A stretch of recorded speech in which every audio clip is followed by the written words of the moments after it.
The day we flew out for this second Ukraine trip, Russia was still actively destroying cities we would soon be walking in.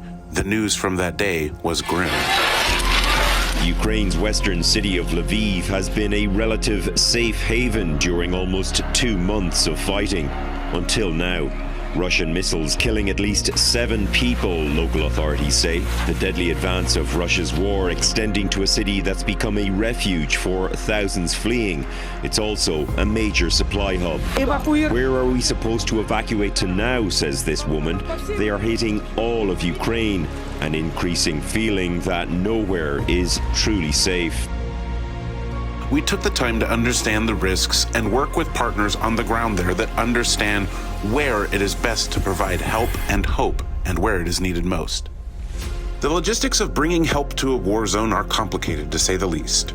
So the actual behind-the-scenes work for a trip like this begins long before we ever secure our airline tickets. We quickly learned that evacuation drivers, truck drivers delivering food, and even frontline military were using faulty homemade body armor and were being killed. It consisted of 2 metal plates with a styrofoam cover and a tire scrap on the reverse side. You may remember on the day we did evacuations in Kyiv on our first trip, drivers running a rescue convoy parallel to ours was ambushed, and 4 drivers were shot, with 1 being killed. The armor they needed to stop the 7.62 AK rounds is highly regulated by the U.S. State Department and required ITAR clearance far higher than any typical citizen has. This paperwork alone takes 8 weeks to clear a single department. We have read the Bible stories of God giving David victory over the giant in his path, and we have heard countless stories from missionaries carrying help and hope in the name of Jesus. So we did what the heroes that have gone before us did, and we prayed as we stepped forward, knowing that God will work it out. And of course, God was faithful. God moved the obstacles, and through a collaboration with the Department of Defense contractors locally, congressmen, a state senator, and an armor company in Arizona, we got ITAR clearance in just 4 days and began ordering and assembling bulletproof plate carriers. This trip is significantly different than the first Ukraine trip we took just 2 weeks after the war began. The evacuation waves of women and children common on our first trip have slowed, and the rescue teams we support have been pulling out the disabled elderly from the front lines. Our Ukraine relief team was designed to split into 2 impact groups this time. One group will focus on ministering to refugees displaced by war. They will work with the orphanages on the west side of Ukraine. The other impact group will be logistical in nature, going further east into the Donbas region to connect with the right people, deliver supplies, and try to get a good understanding of the predicted food crisis that looms. So, as one team, we gathered our combat medical supplies, packed up 88 bulletproof vests, 20 ballistic helmets, warm clothes, art supplies for refugees and orphanages, much needed insulin, dozens of radios for communication, and so much more in 27 luggage pieces, all of them overweight and some of them oversized.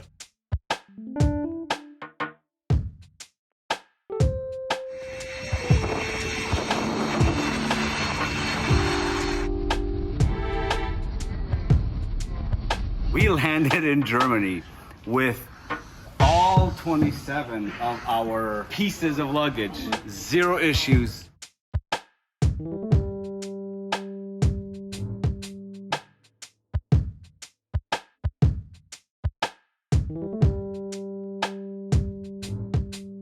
We took our 2 vans from Germany and began what would be more than a 2,500-mile journey through the Czech Republic, Poland, and across the whole of Ukraine.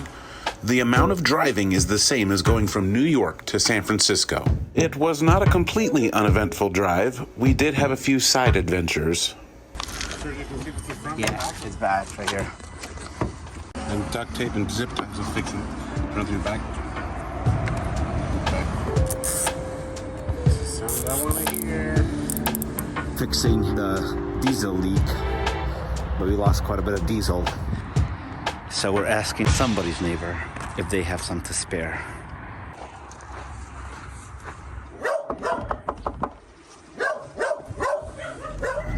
Sergio and I just went down to a road and hitchhiked. And this nice man picked us up even though I am a giant.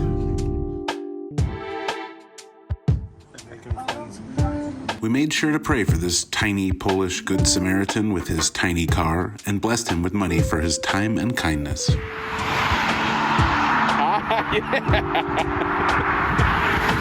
guys, Yuri's a professional. That's right, that's why you hired him. We made one last stop to buy about 1,000 pounds of food to haul into Ukraine from Poland before heading to cross the border. A law had passed in the last 48 hours that allowed cars to enter into Ukraine tax-free. That line, seen here on the right, is literally estimated to be a 4-day wait. We bypassed that line only to find out one of our vans had a license plate requiring it to wait in that long line. Our vans have been separated at the border for several hours. Half of our team is stuck in vans that are not cleared to pass because of a law that changed so quickly that we couldn't stay on top of it. And so we're asking God for a miracle. The miracle came in a completely different way than we had planned. We returned to Poland, put all the supplies and team members in a larger single van, and made another immediate attempt to cross the border. In total, it took 8 hours of waiting, but we made it. Having been up the previous day fixing the van, and then all night trying to cross the border, we entered Ukraine early in the morning. This is how Ukraine feels like. Oh, is that it? Welcome to Ukraine. Oh, that was it? Yep.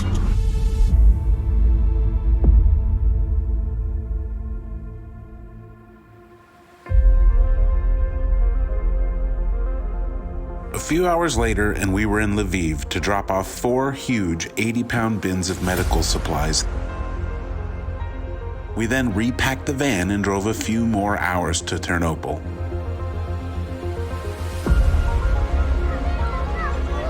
In Lviv, we were able to drop off over $20,000 worth of medical supplies that people are waiting for. They will be picked up from the location and taken into Kiev, where there are doctors who set up an underground hospital, and they are treating military and the wounded there.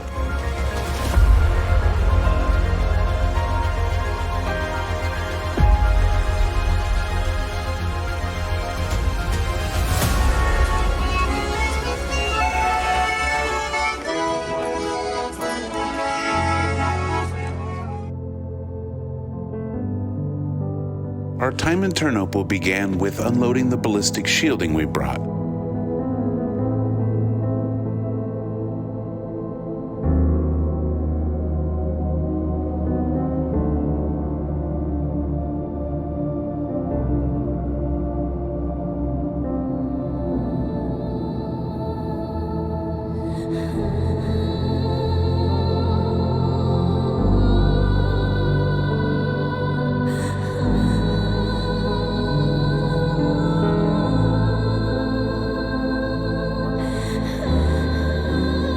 We also began unpacking and assembling individual bags for the refugee children.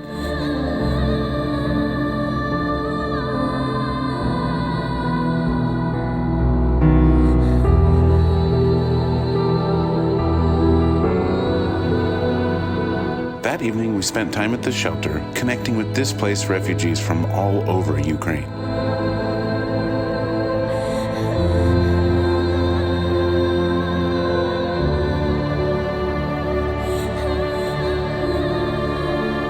Ladies I talked to tonight had been there for quite a while, and she was just thanking us for bringing all the things to the kids, that it was really not just a gift to the kids, but a gift to the moms. Just for us to be playing with the children, just to see like the happiness on the kids when they had been under so much duress. To us, it's not that huge of a thing, but to them it really meant something for us to just be present. And she just grabbed my hands and kept thanking us.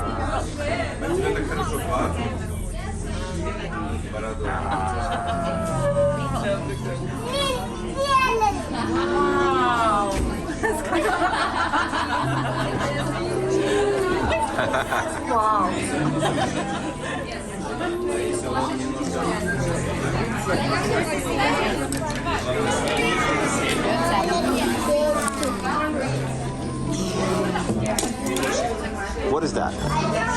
My dog.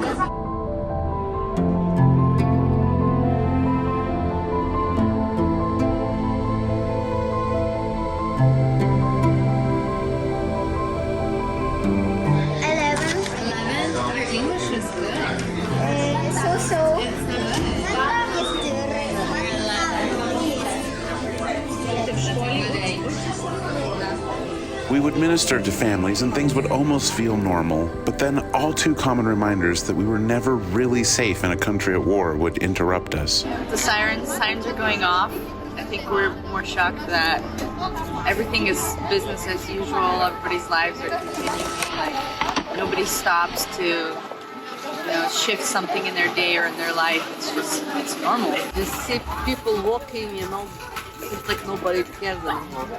They just get used to it, learn to live with it, I think. I mean, kids aren't upset, shops aren't closing, people barely notice, and this is just every day for them. They're used to it. So, I don't know, it changes your perspective on things. The air raid sirens were constant because the Russians were bombing just an hour northwest of us. We had driven through that exact city just the morning before. We remained on alert and often wore our protective gear.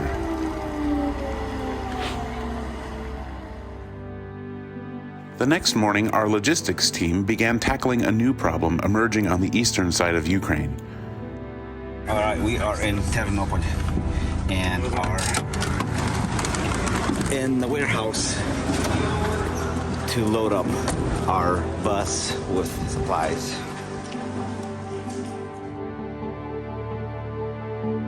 Our efforts are switching here from immediate evacuations to feeding programs as the war takes a shift into a second phase of help. No longer are we pulling people out every day. We're trying to get food into the places that are completely cut off. So our mission today is to pack at least 600 bags and then to haul them into areas that are still at a deep unrest. Ukraine feeds roughly 400 million people beyond their border, so food shortages are expected to impact North Africa through Eastern Europe. We headed east with food and supplies to the Donbas region on a 2-day mission. As a humanitarian convoy, we travel at high speeds and bypass traffic often by driving on the wrong side of the road. At first, it's nerve-wracking, but cars move out of the way knowing your cargo is desperately needed. The farmers who are desperately trying to keep their crops going as war rages all around them. As the war in Ukraine grinds on and the human toll mounts, there is another humanitarian disaster looming, a global food crisis. Every day the war lasts, world food supplies are damaged. Because Ukraine is an agricultural powerhouse, a top 10 exporter of wheat, corn, soybeans, barley, sunflower oil, and poultry. Russia is an even bigger player in global agriculture. So with the war in Ukraine and the punishing sanctions on Russia combined, almost all that food could be gone from world markets this year. Across the fertile fields of Ukraine's southeast, a fierce battle is raging, and the momentum can change in an instant. Ukrainian troops have taken us near the front line. They've managed to push Russia back here. But a massive missile crater shows the power of Moscow's military assault. We passed through hours of fertile farmland, much of it being planted by farmers risking their lives.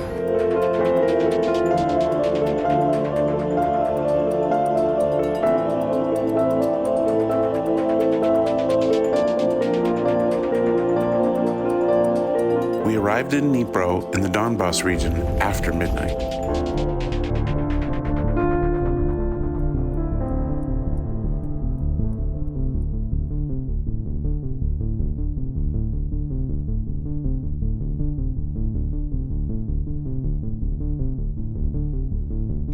So we are in a huge city right now. Everything is dark, black. You can see the stars in a city that has 1 million people or more.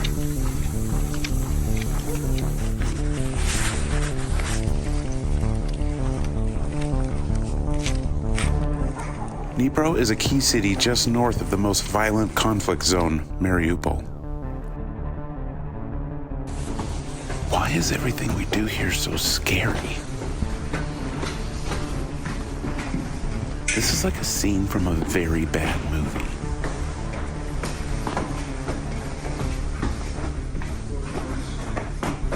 I want my mom.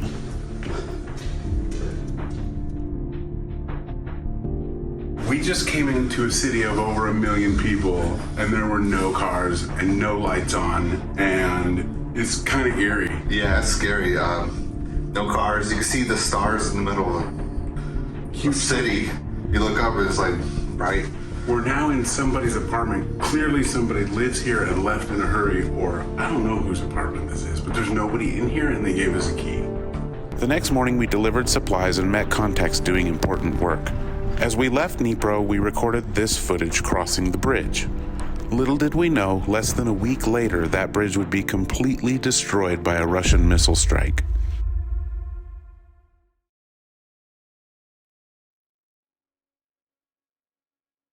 Despite the obvious dangers in that area, the driver teams that we love and support continue to evacuate the disabled elderly. These guys are heroes. This is why we continue to supply them with the best protective gear and equipment. Все получили, парни. Парни, помашите. Скажите спасибо. Христос воскрес! While our logistics team went east to deliver supplies, the other half of our team, we stayed in Ternopil, where God had connected us to some beautiful people who were able to get us in touch with the local orphanages in that area. We got to visit children who, since COVID, we heard that nobody would visit them. Many of them had special needs.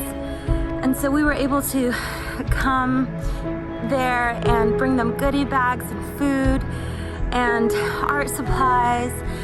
We spent time with their staff and just got to love on them and share Jesus and let them know that they were not alone. So we are currently buying some flowers, tulips, for the staff there at the orphanage. We are now taking goodies to the orphanage. Yeah. This little light of mine, I'm gonna let it shine. This little light of mine, I'm gonna let it shine. This little light of mine, I'm gonna let it shine. Let it shine, let it shine, let it shine. Jesus is alive. I'm gonna let it shine. Jesus is alive. I'm gonna let it shine. Jesus is alive. I'm gonna let it shine. Let it shine, let it shine, let it shine.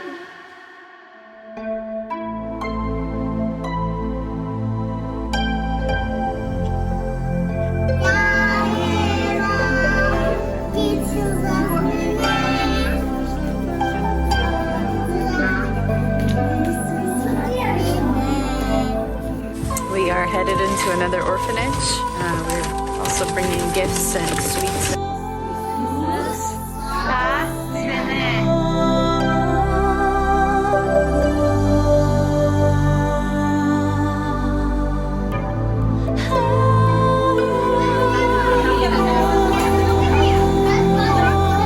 And realized this was the first time they'd ever had sour candy. And while one boy was freaking out because this was a new taste, the other boy was laughing his head off because he just tricked his friend into it.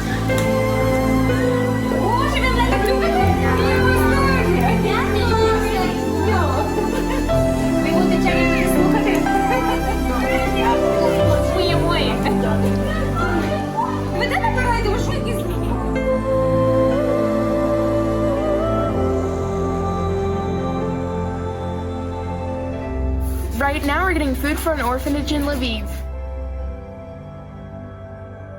Working with kids is super serious.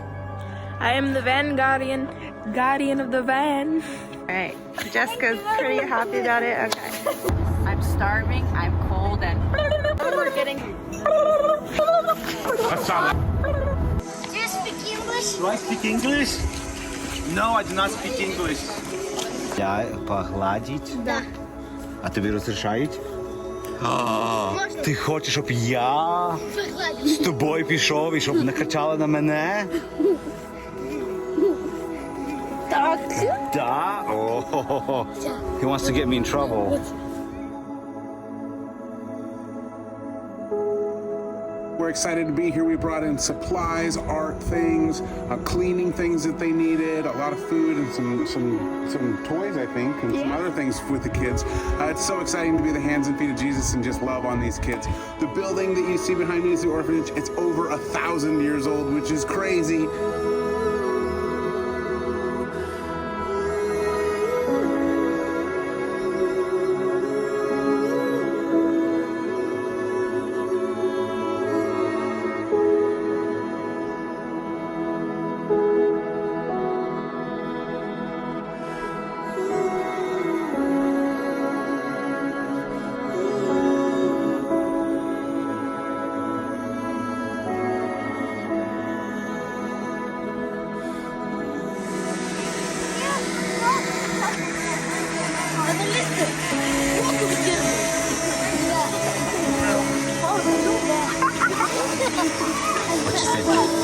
I think those kids are gonna get hit by a drone. That's what I think.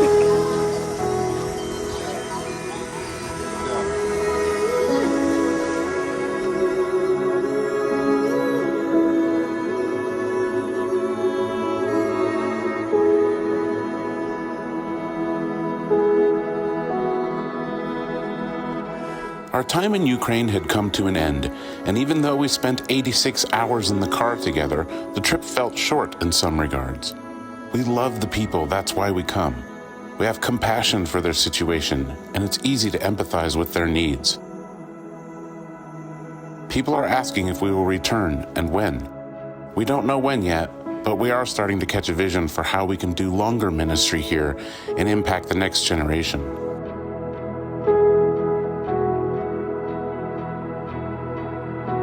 Nothing on this trip seemed to come easy once we hit the ground, but it was worth it. We believe God can bring healing, wholeness, and new life to this land. We believe we can be continuing vessels of hope.